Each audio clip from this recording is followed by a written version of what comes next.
In the Pacific Northwest, where forests give way to wide, open waters and cities rise between them, the beauty of the land is matched by the strength of its communities and the people who have shaped them over time. Here, staying connected has never been taken for granted. It's something people work toward, together. Sometimes it begins with something as simple as picking up the phone and listening. Some people have Medicaid and Medicare. If you check, maybe your mom still has Medicaid. Then I can refer you to Hopelink Medicaid transportation. In a region as diverse as Greater Seattle, connection starts with a conversation and understanding. For more than 50 years, Hopelink has served this community as a trusted resource, helping to link people with essential services, from food and housing to transportation, all designed to support their daily lives. Rose Novikova is part of Hopelink's transportation team, helping serve the many languages and cultures of the community and turning a simple call into something meaningful. And I love sharing my experience with Russian-speaking seniors in their own language. And our local transportation system includes buses, rails, voluntary services, shuttles, flex, access, community vans. And many seniors, they even did not know that such kind of transportation exists. Right now they know, because of me, because of Hopelink, and because of Find a Ride. Hopelink, with the King County Mobility Coalition, has been building a one-call, one-click resource called Find a Ride, designed to make transportation options easier to understand and access. The first phase of this work focused on building a new kind of trip planning tool, bringing together dozens of transportation options into one place. For the first time, riders could see not just buses and rail, but the many smaller services that are often harder to find. It was a strong foundation, one shaped by the needs of a diverse community and the lessons learned along the way. Their team has focused on creating an open and inclusive process, one that puts the people most impacted at the center, helping guide the decisions that shape the system. It's incredible because you don't have to have the answers. The community has the answers. And it's what I value most is if you can just be that listener. They have the solutions. They know what is going to be needed.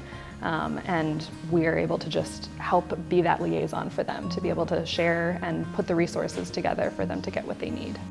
And what I love about Hopelink is it's really putting clients at the center of our work, really making sure they have access to food, access to shelter, access to financial resources, but also equipping them to exit poverty through stability programs. And mobility and transportation is nestled throughout that entire journey and really making sure somebody can get to these places in order to thrive.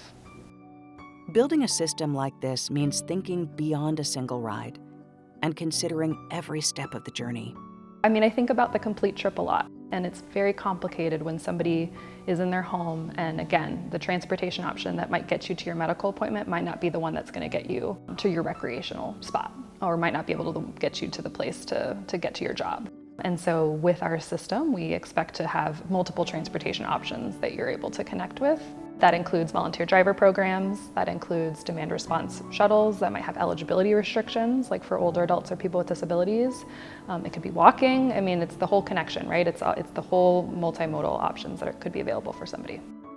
Through Phase 1, the Find a Ride platform is already making an impact, helping people discover transportation options they didn't always know were there.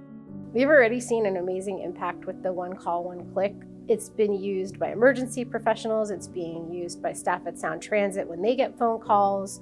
The thing that people want is to have a one place to put all their eligibility stuff in, to find out what they qualify for, and then to move on that journey to getting the ride, whether it's a haircut or their grandchild's soccer practice or medical appointments, just being able to find it all in one place. At the heart of this effort are the relationships that have been built along the way, connections that have helped make a meaningful impact. What I'm really proud of is the trust that we have with our partners. Folks that are doing work in the disability community, with seniors, healthcare, transportation. So we're bringing all of these people together to come up with the solution. And going where people are, we'll go to senior centers, we go out in the community, and we work with our whole mobility team to be constantly catching up over coffee or going to their events and promoting the work they're doing, checking back in with those partners making sure we're on the right track on our roadmap. The work of building a more connected transportation system doesn't happen overnight. It's taken years of coordination, persistence, and a willingness to keep moving forward through progress and occasional setbacks. And for a time, the path ahead remained uncertain, until support from the Federal Transit Administration helped turn that uncertainty into forward momentum, bringing new energy to what comes next. Change takes time. So receiving the ICAM funding was a game changer for us because it instilled hope back into this project of what is next, what else do we need to be accomplishing. I really want the community and anybody to know that change is possible and that it takes time and it takes being in community, but it is absolutely possible. And so again, almost 10 years ago when people were saying we've tried, we can't do this, you can. You have to stick with it and you have to keep trying, but change is possible. And by listening to the community, understanding their needs and responding to those needs, you can create a great system. Across the Pacific Northwest, success is built step by step through collaboration, persistence, and a shared sense of purpose. At Hopelink, that spirit lives on in people like Rose Novikova and others where a single conversation can open the door to something more. Because every journey is part of something larger along these roads we share.